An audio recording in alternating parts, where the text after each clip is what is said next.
તારીખ 14/7/2024 રોજ ગઢ પોલીસ સ્ટેશન વિસ્તારના ટોકરિયા ગામમાંથી પોલીસને જાણકારી મળે છે કે એક 11 વર્ષીય બાળક કે જેનું નામ મોહમ્મદ બિલાલભાઈ સરસિયા છે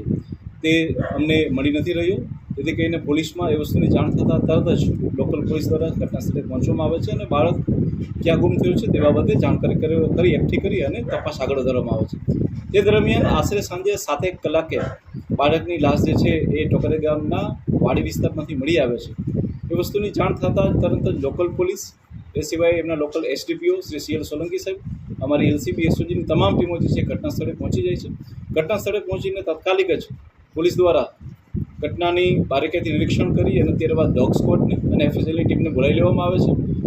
ત્યાં અંધારું હોય અને વરસાદનો માહોલ હોય, પોલીસ દ્વારા ફ્લડ લાઇટની વ્યવસ્થા કરી અને ઘટનાનું નિરીક્ષણ કરી અને ત્યારબાદ અલગ અલગ 10 થી 11 જેટલી ટીમો કે જેની અંદર CPI દિશા BP મેગાતરની તપાસ સોંપી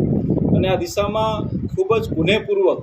હ્યુમન ઇન્ટેલિજન્સ અને ટેકનિકલ ઇન્ટેલિજન્સ બંનેનો ઉપયોગ કરી અને ટૂંક સમયમાં બધી જ કડીઓને એક પછી જોડી દેવામાં આવે છે.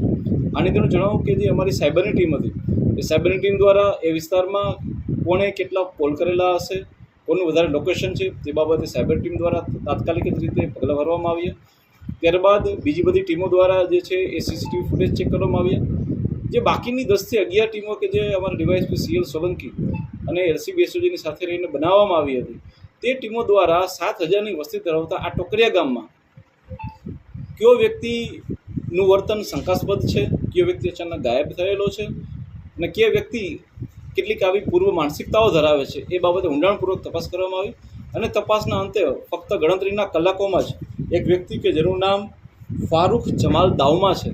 તેને પોલીસ દ્વારા પૂછપરછ માટે અહીંયા LCB ઓફિસે લઈ આવવામાં આવે છે. તેની પૂછપરછ દરમિયાન ફલિત થાય છે કે આ વ્યક્તિની માનસિકતા જે છે એ નાના બાળકો સાથે ડપલા કરવાની હતી અને જે વ્યક્તિનું અપહરણ થયું હતું તેને પણ રાત્રે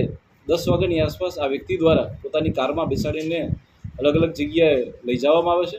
અને ત્યાં કારની પાછલી સીટમાં તેની સાથે અડપલા કરવામાં આવે છે. બાળક દ્વારા વિરોધ કરવામાં આવતા અને બાળક દ્વારા જ્યારે કહેવામાં આવે છે કે તેની માતાને જણાવી દેશે ત્યારે તેના દ્વારા જે છે એને મારવામાં આવે છે અને મારતા પછી એને વધારે ડર લાગતા એ બાળકની હત્યા પણ કરી નાખે છે. આ બધી વસ્તુઓના સાયન્ટિફિક પુરાવા પોલીસ દ્વારા એકઠા કરવામાં આવેલા છે, FSLને બી મોકલી આપવામાં આવેલા છે. આ સિવાય જે નવો કાયદો આવ્યો છે એ નવા કાયદા મુજબ